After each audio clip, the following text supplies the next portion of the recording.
Welcome, everyone. This is the December monthly meeting for provinces 4 and 5 creation care.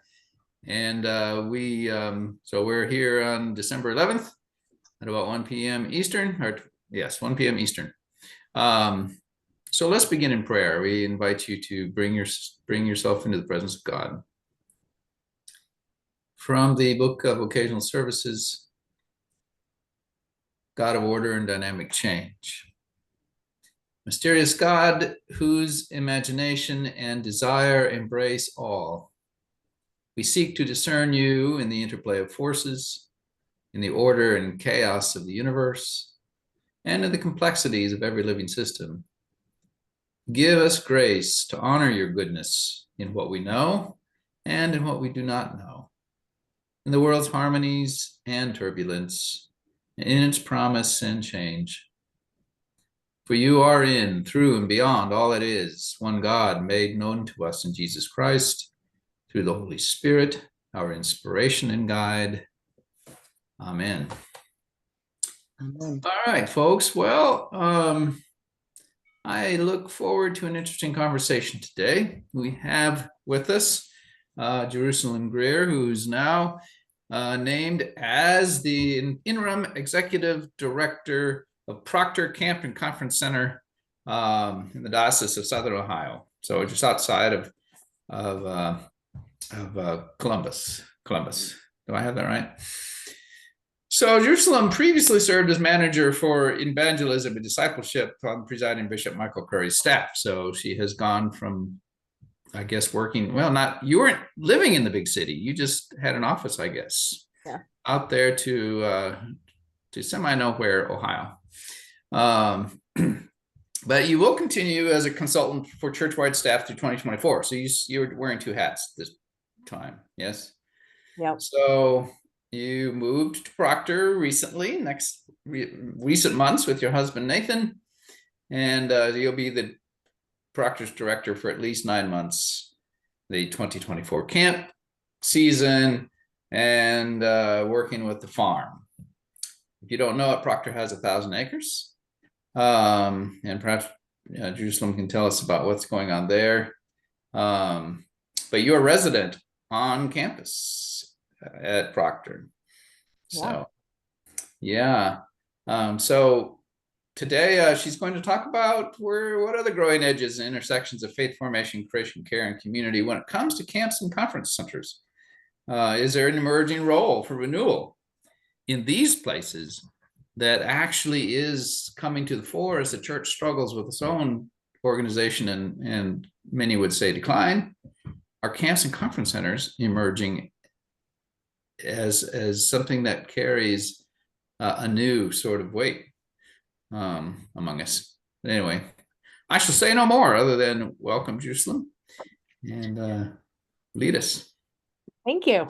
Good to be with everybody today. Thanks for having me. Thanks to Jerry and Jeanette and Heather and everybody for the invitation.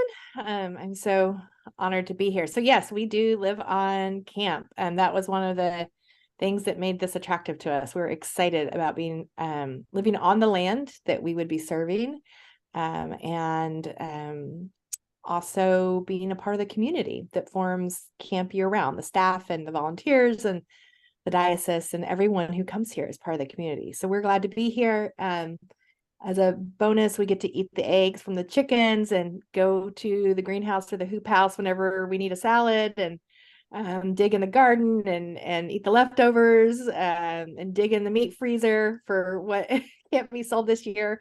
That's left from last year's chicken and hog harvest. So we're getting the benefits of a holistic kind of life here, which is very exciting. In fact, we like even some of our Christmas decorations, right, come from the land. So cattails that we cut and things like that from around the pond. So excited to be here. Glad to do this work.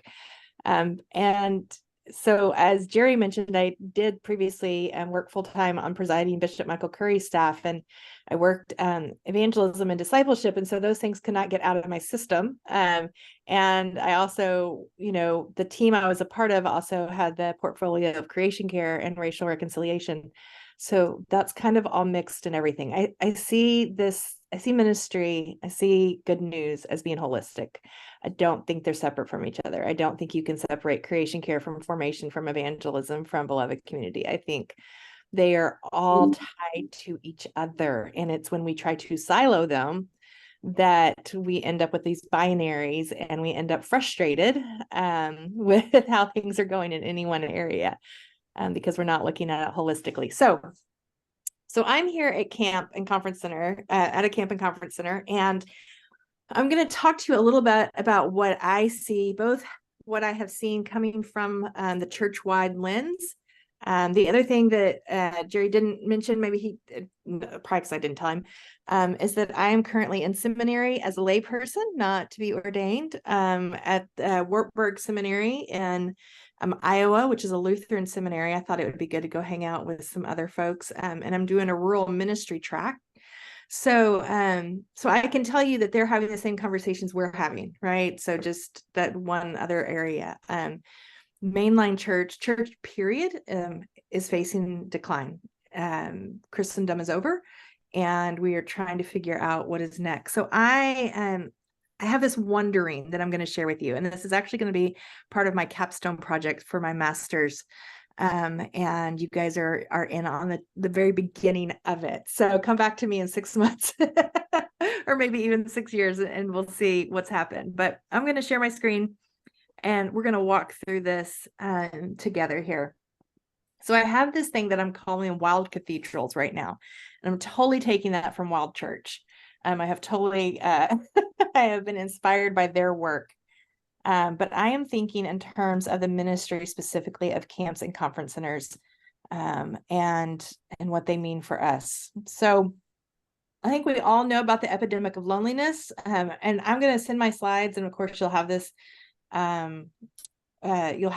recording, but I put a lot of text in some of my slides just so that you can have them as notes as well if you want to share any of this work in your context. So I'm not going to read everything to you, but you'll be able to have access to it later.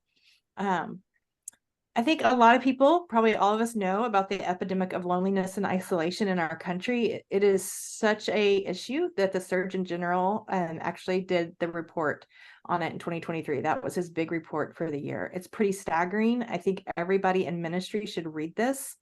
It's not hard. It's not a hard read. There's a lot of great graphs.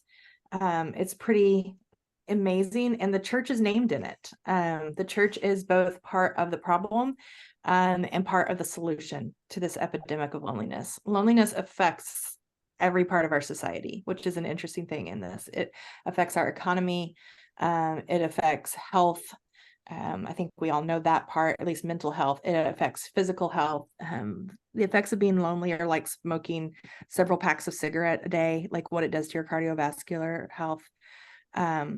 What it's doing to kids, what it's doing to just the social fabric of our communities is pretty staggering. So there's this report's free, it's online. You can also, if you haven't, and I know this is a big and evil, but if you have an Amazon Prime and Kindle situation going on, the Surgeon General's book Together is free as part of a Kindle Unlimited subscription. So just FYI, it's this expanded into book form. So if you're interested in that, I recommend it. So what I'm going to address today, this is part of what I'm addressing. What I'm going to be talking about is the epidemic of loneliness and what the church's responsibility in this is. Here's some of the statistics that are included, especially about religion in America. We have finally dipped below 50% participation in religion in America. It's been coming for a while, and we are now here. And historically, religious or faith-based groups were the great meeting place. We're one of the great meeting places in our country, one of the places where you found your community. And as we have dipped, so has that connection has dipped, right? Lest we feel completely responsible for this, it is happening across all organizations. Any member-based organization will tell you they are in decline, with the exception of, interestingly enough, a very specific things such as Black Lives Matters, which the young people have brought up, and that's a whole other conversation. but traditional historical communities and organizations are all in decline. But one of the lovely things about this report, and one of the reasons why I encourage everyone to read it, is it also gives some work. It has some homework for churches and other organizations to do to begin to impact. So it doesn't just leave us hopeless, it gives us some work to do. And some of that work, I think, can be addressed by our churches and specifically by our camps and conference centers. Okay, so that's factor number one, right? So we've got decline of church. I guess it's two factors. We know the church is in decline. We know we have an epidemic of loneliness. And then we have this other piece of information and this other piece of data. So these are the 3 points of data that I want to share before we jump in. Is in 2021, at the very end of 2021, the Episcopal Church hired a company to do this huge survey across the country about, they call it Jesus in America, and it was really about religious and attitudes across our nation. And one of the most interesting pieces of data that we found, and I just think this one is like, this one I just talk about all the time. Out of all the data, I think this one might be the most important one to look at and the most telling. So you can see the demographics that we polled, right? And how we broke them up: Catholic, mainline Protestant, other Christian, other religion, non-religious. We asked the question, which of the following activities do you personally find the most spiritually fulfilling? We gave them 15 options. They were to choose their top 3, right? Actually, they could fill out as many as they wanted. The ones that rose to the top 3 for every single group was being outdoors. It is literally the one thing we all have in common. There is no other answer in the entire survey where there is this much cohesion across the board, right? It's the one thing that we don't argue about, no matter what. In the majority of these, in 4 of these 6, it's the number 1. You know, so Catholic, mainline Protestant, other religion, and non-religious, right? Being outdoors is the number 1 place, the number 1 activity that they find to be the most spiritually fulfilling. I think this is huge. And what do camps and conference centers have a lot of? Outdoor space, right? Thank you, Jeanette. Yes. Okay. So let's put all that, let's put a pin in all that information. Okay. Decline of church, loneliness epidemic, people finding spiritual fulfillment outdoors. Okay. So I began to worship, to wonder, and again, you'll have all this text, what this means for us as a church, as a community. And now that I'm at a camp and conference center, what does this mean for us as a camp and conference center? The Little Mermaid, got redone and came out, and it made me think of that song, I want to be where the people are, right? that she sings. Do we want to be where the people are? This is my question. Do we want to be where the people are? If the people want to be out in nature, outdoors, connecting with God, do we want to be out there with them?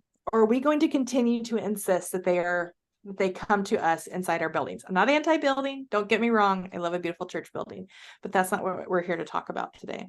So I began to wonder about this. This is part of where the Good News Gardens movement came from. This is part of where agrarian ministry came from, and how we've continued to build those out through the Episcopal Church offices in particular. So this is begin to inform a lot of that work. And I begin to worry about, are we being intentional about how we gather, right? As we move into however we are being reformed as a church, you can tell I hang out with the Lutherans because now I say reformed all the time. As we continue to be reformed into whatever this new thing is, are we going to be intentional about how we gather? The purpose of gathering, according to Priya Parker, who is like the person to look at, you should read her. Another book I recommend to everybody in ministry is The Art of Gathering by Priya Parker. Parker believes that ultimately her call as a writer and a practitioner of gathering is to help people experience belonging. Right? So if, like Jesus with the disciples in the gardens or the multitudes on the shore, shouldn't the church also be about bringing people together for a reason, such as new life in Christ, and to help them experience belonging to God, to each other, and to creation? And then shouldn't we go where they are? Okay, so that's one little bit. Now I'm going to throw a wrench in here, and I am going to talk about a building, or what we think about as buildings, which are cathedrals, right? So people are outside, but we have cathedrals, and they're beautiful and they're historic. I don't know that we all know what cathedrals are for, or the purpose of cathedral. Believe it or not, cathedrals were not just meant to be the most beautiful building in the church portfolio, and often they're not. I mean, sometimes they are, and sometimes they are not, but that actually is not the goal. That is not why we have cathedrals. Cathedrals in our tradition were originally meant to enhance a community's spiritual life, to root the church to a place and a people, right? To say, we are here. We are kind of like the broody mother hen, right? That gathers all her chicks. And cathedrals are meant to contribute to the social and economic activity of the larger community beyond its walls, right? So this is really what a cathedral is for. I love this. This is St. John the Divine in New York. There's this lovely, if you're interested in cathedrals, the Anglican Theological Review did a 3-part series. You can Google and find it on different things about cathedrals. But I read this one, in doing this research for this project I'm about to do, I read this one quote that I just had to share from Reverend Canon Gary Hall, the former dean of our National Cathedral. He said, cathedrals have the potential for reaching constituencies not normally served by parish churches. Their spaces, their programs, their function as community gathering places can draw a range of people, right? People who wouldn't necessarily go to a traditional church. Cathedrals are uniquely positioned to engage the world in a way no other church community can.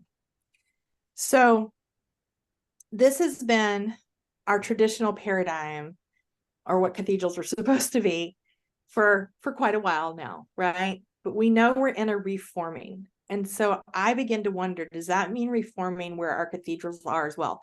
Not that we necessarily get rid of all our building cathedrals, but maybe there's another way, the same way that Wild Church has taken the work of gathering and worship from outside the building, or farm church or canoe church, or all these ways. What about the role of cathedral, right? If it's different than the parish, where would its outdoor or agrarian or creation care version be, is what I kind of began to tool around and think about. And I landed here at Proctor about the time I started thinking about this, is where I came. And so I began to wonder if perhaps camps and conference centers are also uniquely, just like a cathedral, positioned to engage both the church, our churches, and our communities in a similar manner, connecting folks to God, to each other, and to the great outdoors as relational, spiritual, and formational experiences.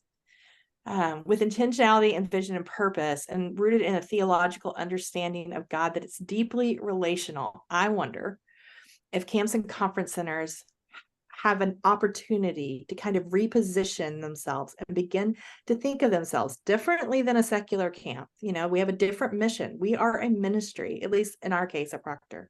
We are a ministry of the church. And so how can we begin to see ourselves in kind of that cathedral mindset of how we can serve and who we can serve?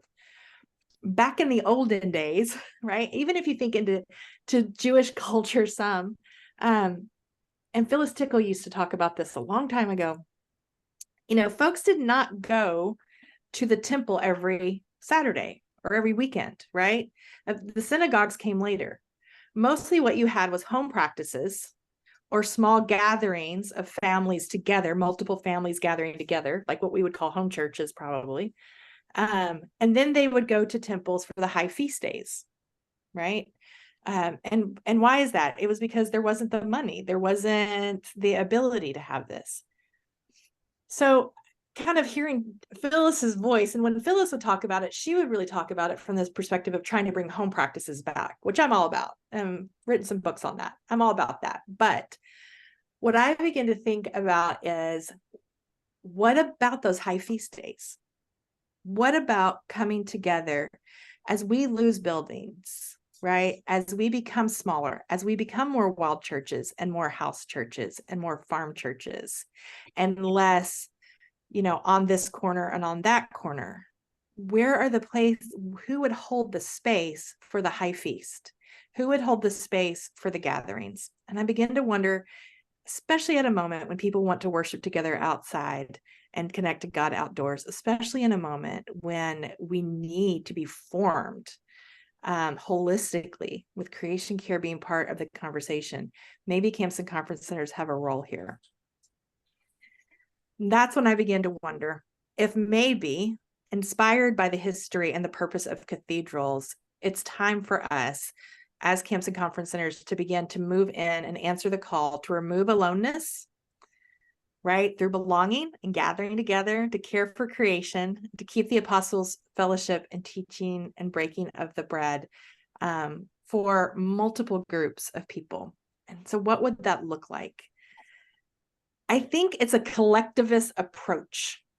So one of the things that I begin to talk about here is, as we begin to do the work of this reshuffling, this reforming what the church looks like, there's a lot of our churches, for instance, that have, they're chugging along, but let's say they only have a couple of families with kids, or they only have a few young adults, or they have some beautiful singers, like they have a few beautiful, in their choir or whatever. But it kind of seems kind of like, I don't know, it's just a few of us. We can talk all we want about being small is good, and being small can be good, but we also know that something happens when we are all together, right? It's like the difference between your family dinner and your family reunion, right? There's a different energy. Now, you don't want to have family reunion every weekend. Everyone would be exhausted, but you love the energy of it sometimes, right? This is why some of us, I'm going to love Christmas and love Easter and love 4th of July, right? Because we're getting to have these big things together.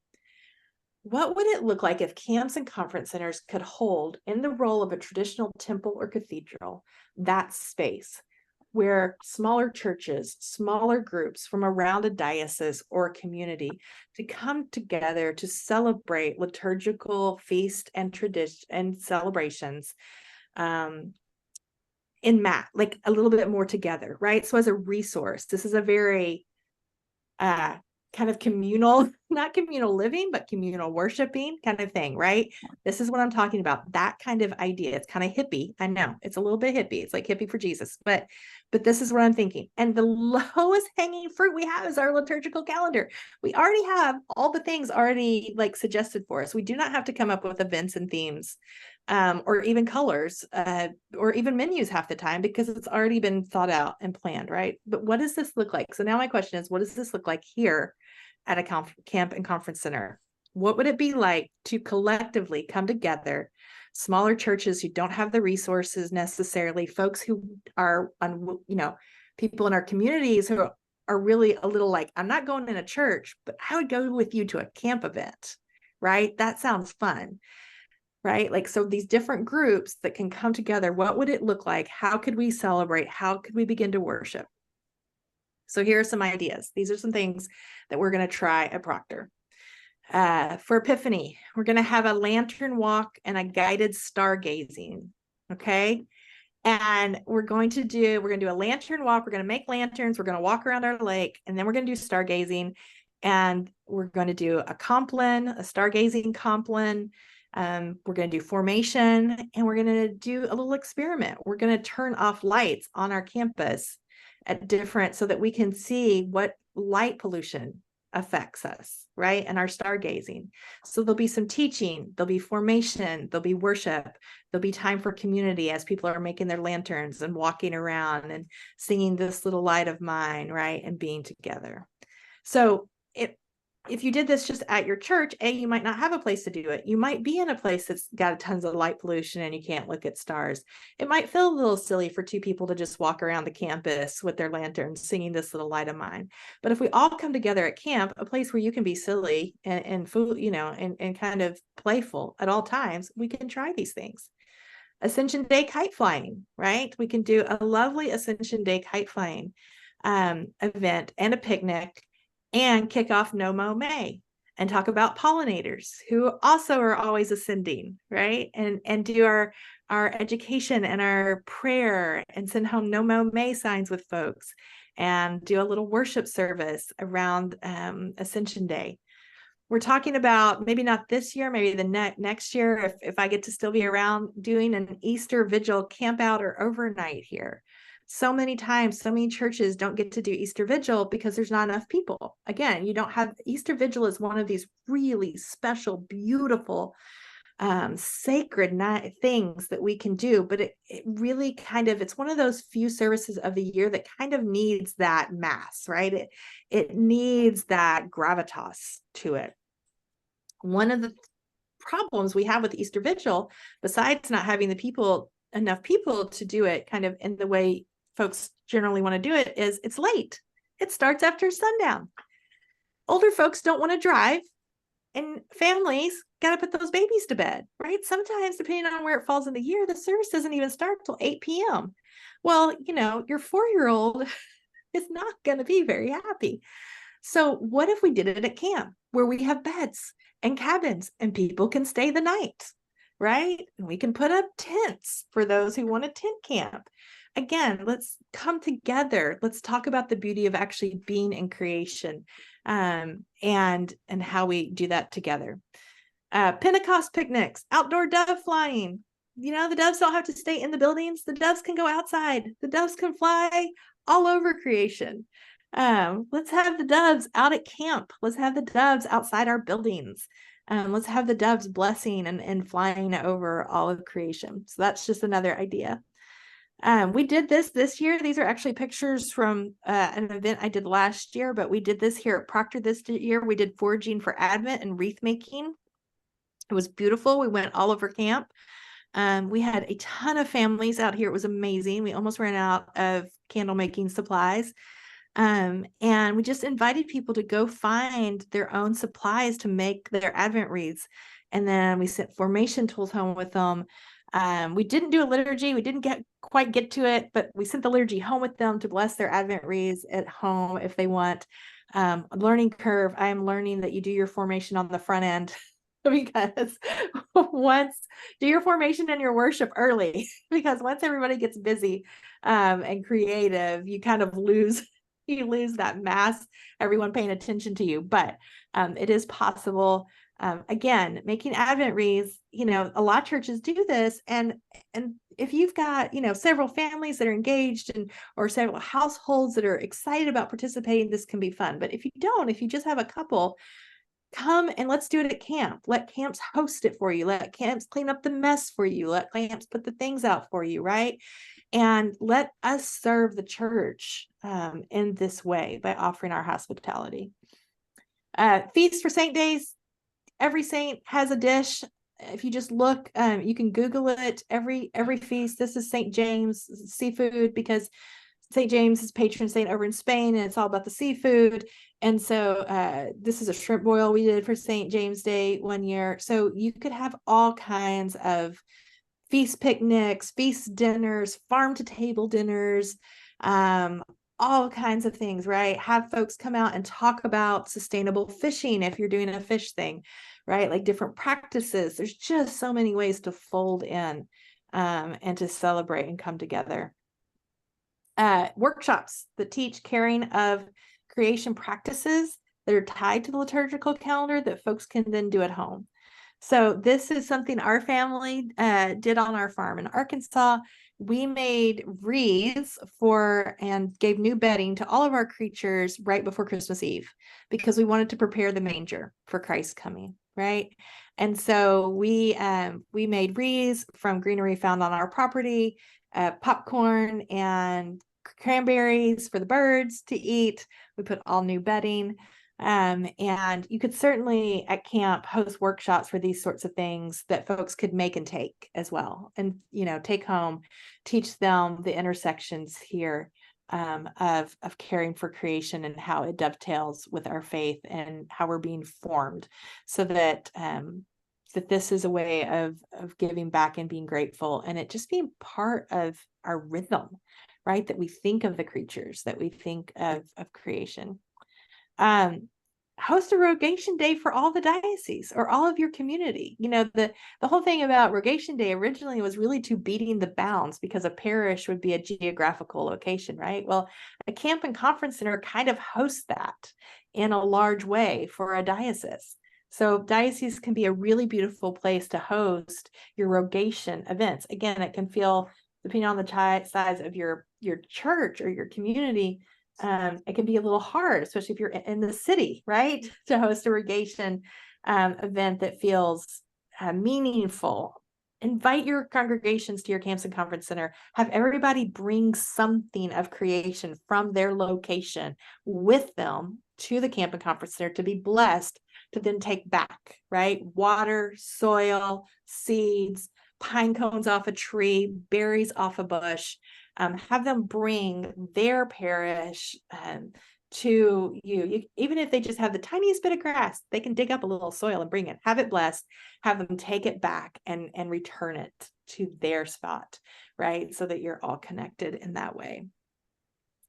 And then finally, I'll just say the one thing that makes a difference, and I always hear Jerry's voice in my head when I'm thinking about these things, talking about the formation, that it can't just be the activism, it can't just be the action and the doing. It has to be coming from a change of heart, right? A conversion of our formation experience that all of this flows out of. And so the thing that we kind of use, we're starting to use here at Proctor, is something that I call gather, listen, do, go. It's based on our liturgical service. So if you think about our liturgical church service, right? We gather, we listen to the lessons and some other things. Then we do things. So we confess, right? We give, we take communion, and then we go into the world, right? So we have this 4-movement liturgy. We have taken those, I've taken those 4 things, gather, listen, do, grow, and made them categories. Every event that we host as Proctor or with the diocese, we will go through these 4 steps so that we are being intentional about how we are gathering, what we're listening to, what we're doing, and how we're going to send that into the world. So we're being intentional about how we're going to create belonging, how we're going to do formation, how we're going to do worship, and how we're going to do evangelism, essentially. So that we are not just doing things because they're fun things to do, which is a trap I can absolutely fall into. So I want to make sure that all of these events that we're doing, when we're trying to marry creation care and evangelism and worship and formation, all these things together, that we're being very intentional about it, that we're making space for all of these things. So I have a little worksheet. This is an example of the kinds of things we would write on the worksheet. I use Ascension Day as my example here. We put some technical things, and it's much longer. We actually have and I'm happy to send this to anybody who wants it. We have a Google form that also has where you can put your schedule in and all the to-do lists for our staff. But we write out, how will we gather? How are we going to come together as a community and kind of turn from the world outside into what we're doing for this day? We always put what the formation purpose of the event is. How will we gather? How are we going to listen? What are we going to listen to? How are we going to share the stories? You can see here the scripture we would read, talk about Ascension. Then Farmer Ryan and Danielle would share about why we're not mowing in May. And why it matters for our flying pollinators, right? So we would have like the intermix there of scripture and creation care. Then it's what will we do? We would do our prayer of confession after the lesson, and then we would go fly kites and eat picnics and maybe go visit the beehives. You could do a craft, etc. And then how would we go? What would we send people home with? How would we encourage them to continue to share the good news of what we have come together for that day? So this is my caveat of like, we can plan all the fun things in the world. We can march in all the things. We can write all the letters. Our activism and our doing does matter, but it has to come out of our formation. And as leaders, what we're trying to do, right, is weave these things together so that people are being formed, so that it will continue to go in their life. And when they go back and they give someone a no mow May sign, they can articulate where it came from and why it matters to them. So I just really think I just think back to Bernard Dozer's great quote, who said that the dream of God is that all creation will live together in peace and harmony and fulfillment, all parts of creation. And the dream of God is that the good creation that God created, what the refrain says, and God saw that it was good, be restored. And that it's our job to take this on, that the dream of God doesn't just stop with racial reconciliation or emissions changes or any, right? It's all of it. It is all of it together. And that we're invited into it. And my hope is that camp and conference centers can maybe be a gathering place for us to come together to do this work as community, especially when we're feeling very dispersed and small in this reforming season.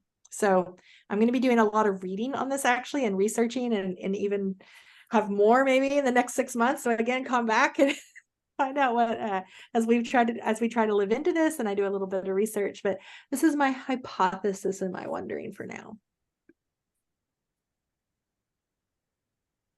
All right. Thank you for that vision. And applied vision. I can hear it. I can almost hear Jeanette's pen scratching, even though she was muted. So we have 15 minutes. So questions, comments, thoughts, desires? What do you think, folks?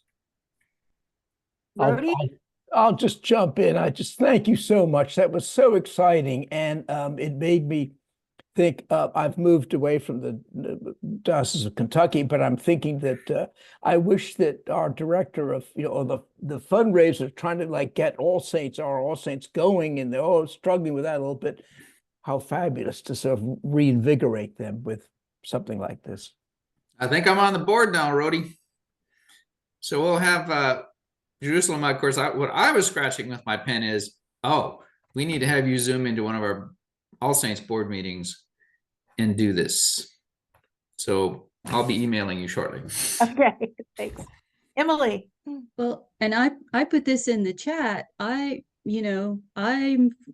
would like to have all camp administrators exposed to this, all church conference centers, because you're right, that is a resource that we can really, really leverage for all of those wonderful things that you said. So I don't know if you're going to be doing a workshop at General Convention, or if you're going to be going around to the different province creation care things, but this is exactly what I spoke about at the budget hearing just the other day, which is working together for this, to make creation care part of evangelism and part of healing and all of those things that you're doing. So thank you very much.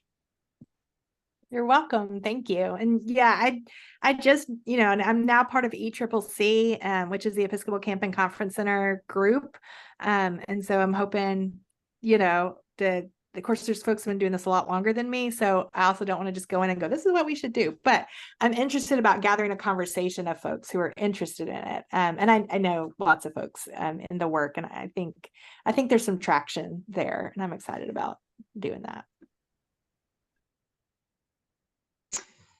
So one of the things that, and I'm loving all of this. So, and of course, that I'm also stealing some ideas, but, so we are 4 hours away from our camp, on one side. And I'm actually 3 hours, about 3 hours away from the other camp. And then we have another camp that we're 3 hours away. So we have a lot of space. So I really like the idea that you were talking about home churches, and how could we do something like this, like at camps and conference centers? How could we find a place that we could meet that would be in the middle for a lot of folk, because that's going to be a hindrance. There's going to be a lot of people who want to do these things. They're not going to be able to go because of the cost, and the distance. So I hate to be that person that asks that, but that's the deacon in me. So, No, right. And I think like it's an interesting thing. So one of the things I think the education we have to do, and this is why I think the fun factor matters, is it has to be if you're going to do it at a camp and conference center, it has to be worth the drive, Mhm. right? Because we can't just keep ministering to the people only within an hour of us. If we're really going to be diocesan ministries, we've got to find ways to minister to everyone. This also means I'm probably going back in time here, but dioceses have got to, if they begin to see camps and conference centers as creation care and formation centers, which I believe a lot of them can be, they've got to start pouring into them, right? And Right. not just see them as like mooches or whatever, this is a whole other thing, right? It's a whole issue. But I think it's because the work has not been articulated in a few decades and reimagined, and I think it could be. But those don't answer your questions. But I did want to say those because your question made me think of that. So one, when you think about the camp and conference centers, making the invitation worth it, for folks to go out, making it affordable. When we did the Advent event, we made it $10 a household, and we got a grant from the diocese to pay for the rest of the stuff because I didn't want to charge, $50 and you have to drive 3 hours, right? Like that's just not. So how can we figure that stuff out? It helped that most of our supplies came off the land. Right. So that really helped, right? And so there's this weird, interesting thing about, we're not going to make our money off this, but and I'm going down a rabbit hole, and I am going to answer your question. We're not going to make our money off people coming to the Advent event at Proctor.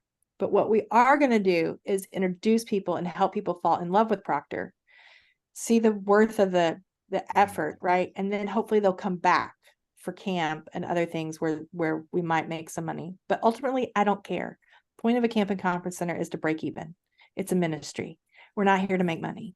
They know I think this, so I'm not saying you can record this all day long. The board knows. Everybody knows. We're not here to make money. We're not business. We're a ministry.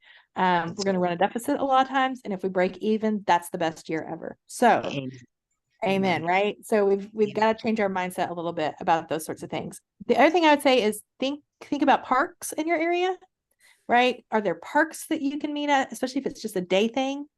Where are the parks? A lot of parks don't get used anymore as well. The pavilion, a lot of them have pavilions that aren't, you can rent them $25, right? $50, the Parks and Recs department for a pavilion for an afternoon. Where are those places? You are going to have them. So I would say start looking at the public place, because then it also becomes a public square witness. Our parks are also our public squares.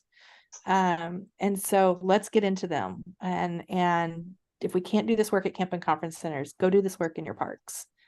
I would love to see that. Great idea. Great idea. I know Camp Chick does roaming Camp Chick.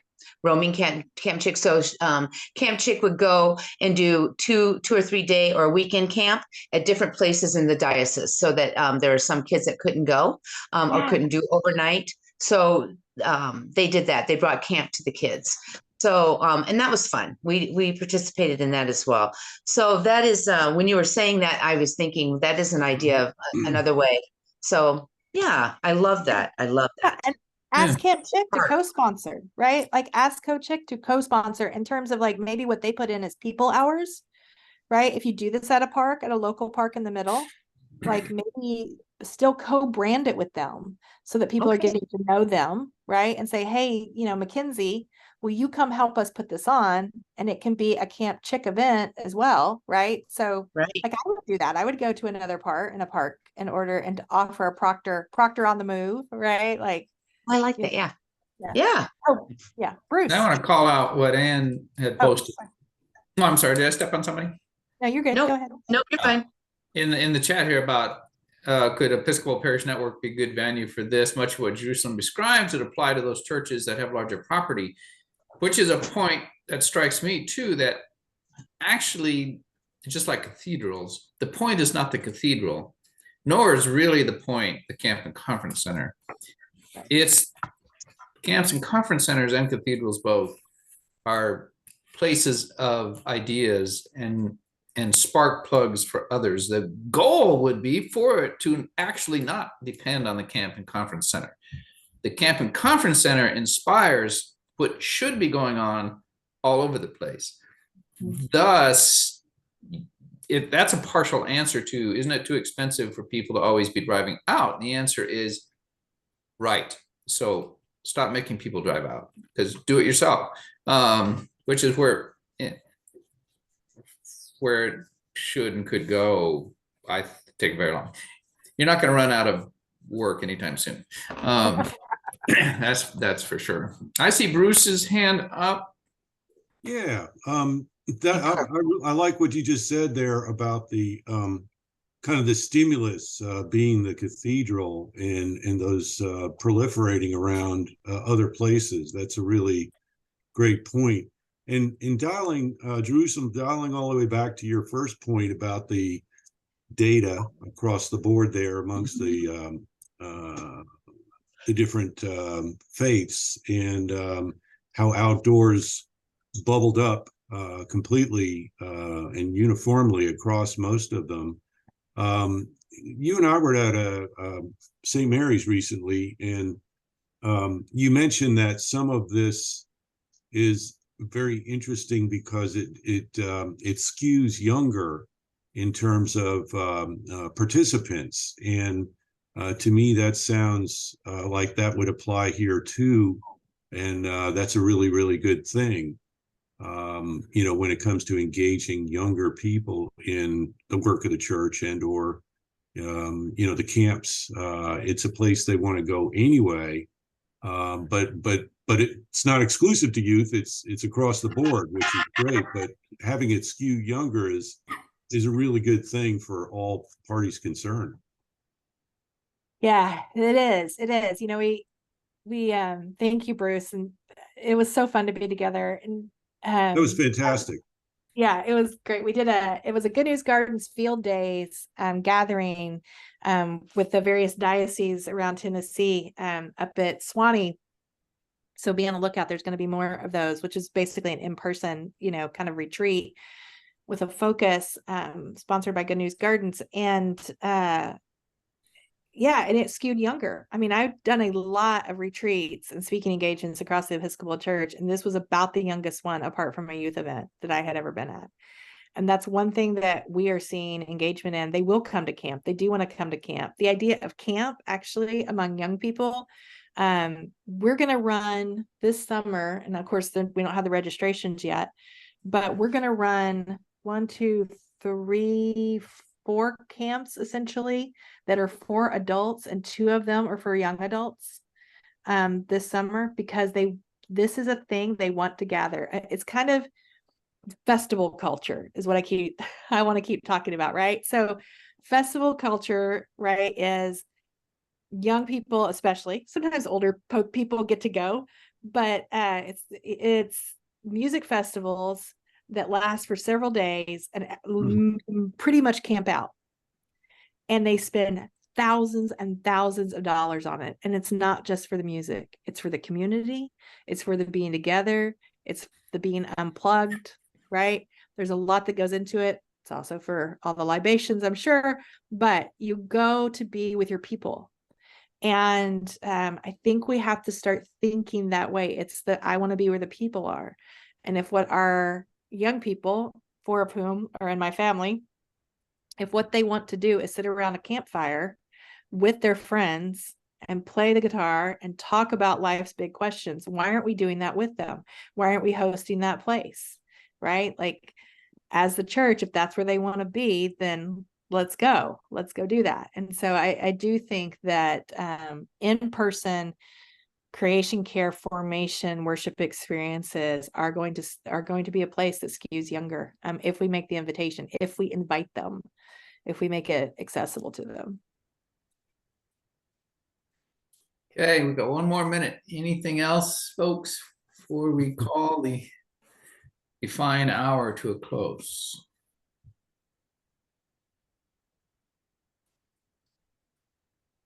All right.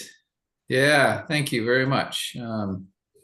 And I hope you don't hear this just as about, oh, I'm not connected to a camp and conference center, so this has nothing to do with me. I hope there's no one that's your response, because I don't think that's what this is.